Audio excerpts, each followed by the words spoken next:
All right, so that was the situation there yesterday. Let's take you straight to the Bridget Mabanda Justice College, where Canny Maphanga joins us now live ahead of what is meant to be day 3 of Sibiya's time in the hot seat. And Canny, so much came out of yesterday's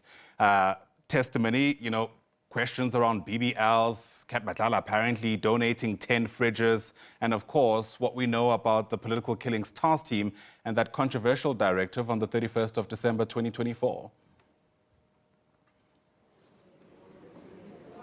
Indeed. Good morning to you, Ayanda, and to the viewers at home. It seems that from the testimony yesterday that Sibiya has taken the stance that he will not go down alone, because he dedicated most of that testimony not to responding to the direct allegations against him, but introducing new issues against his counterparts, particularly General Senzo Mchunu, who is currently warming his seat as the acting Deputy National Commissioner for Crime Detection within SABC, taking aim at her about a medical procedure that is the alleged BBL, also known as a Brazilian butt lift. And he alleges through his testimony that that was funded allegedly by alleged cartel member Vusimuzi Kat Matlala. He didn't stop with that allegation, went on further to state that he had videos and pictures of witness F, that partially in-camera witness that has effectively tied him to that alleged cartel member Katiso Katie Mulefe. To distance himself from that, he doesn't answer to the allegation, but he introduces new evidence stating that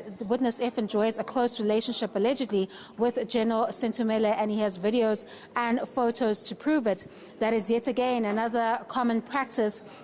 of him trying to rope in his counterparts into the very serious allegations against him. Now, the difficulty with the claim, the BBL claim that he makes about General Senzo Mchunu, and alleging that it was Vusimuzi Kat Matlala that allegedly paid for that procedure, is that we do remember phase 1 of the WhatsApp exchanges, and Vusimuzi Kat Matlala is hardly discreet about the kind of interactions, transactions he was taking at the time. Even in his conversation with witness C, he's hardly discreet about the kind of alleged associations he enjoyed, because he was doing effectively a lot of name dropping. And the context of those WhatsApp exchanges is that at all times he's trying to safeguard this multi-million rand SABC contract and ensure that it doesn't get cancelled. And when that threat does arise, he is then seeking counsel or assistance from specific high-ranking SABC officials. It's quite interesting that at that time, General Senzo Mchulu's name does not come up, not in the WhatsApp exchanges, not through Brown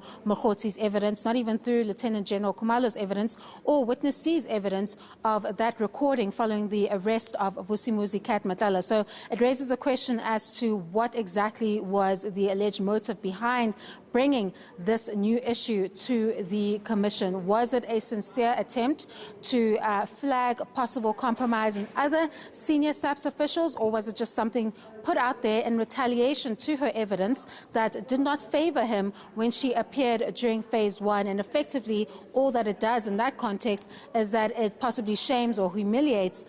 General Senzo Mchunu, but it doesn't add to the conversation, or rather to the very serious probe that is taking place before the Madlanga Commission, which is to test the extent to which these alleged drug cartels enjoyed this kind of protection or shield from high-ranking senior SABC officials. Now, following the testimony, Ayanda, in chief that he gave to the Commission, uninterrupted as has become the norm, cross-examination began, and that's when the cracks started to show in the evidence. He chose not to confront in his evidence in chief, and now those gaps have to be closed by the evidence leader, that is Advocate Adila Hasim. The big issue that comes up now is this issue of the PKTT disbandment, and we've often heard this citation of the Murray report to rationalize the decision and give it some kind of credence as something that had the process of consultation. But it seems that evidence leader Adila Hasim, together with the Commission's bench, was able to dismantle that claim, because he was pointed back to the Murray report and challenged to show them where it states that the PKTT or task teams must be closed. And in that exercise, which was quite lengthy, Ayanda, he was unable to point to the said section that actually makes that statement. And with him unable to point to that and making that, agreement that he was unable to give them that information confirmation or concession, if I could put it that way, what effectively that means for the evidence is that this PKTT disbandment directive, or rather this decision to close the PKTT, as he charges, was something that should have came as no surprise. That claim also falls away because,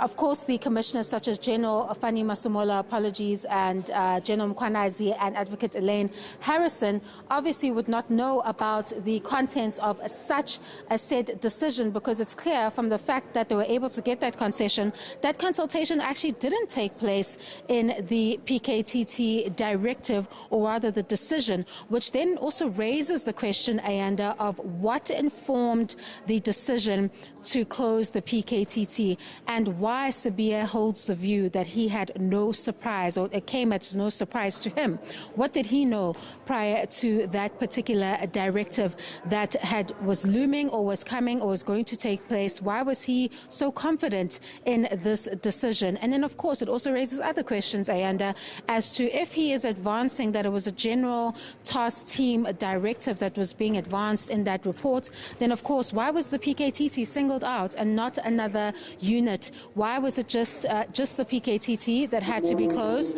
and not the several task teams that were taking all of those resources? Several questions for Sibiya to answer as the Commission continues with their cross-examination, and I'm sure that they'll be able to get several other concessions as he continues with that testimony now from 9:30 a.m. Let's take a listen.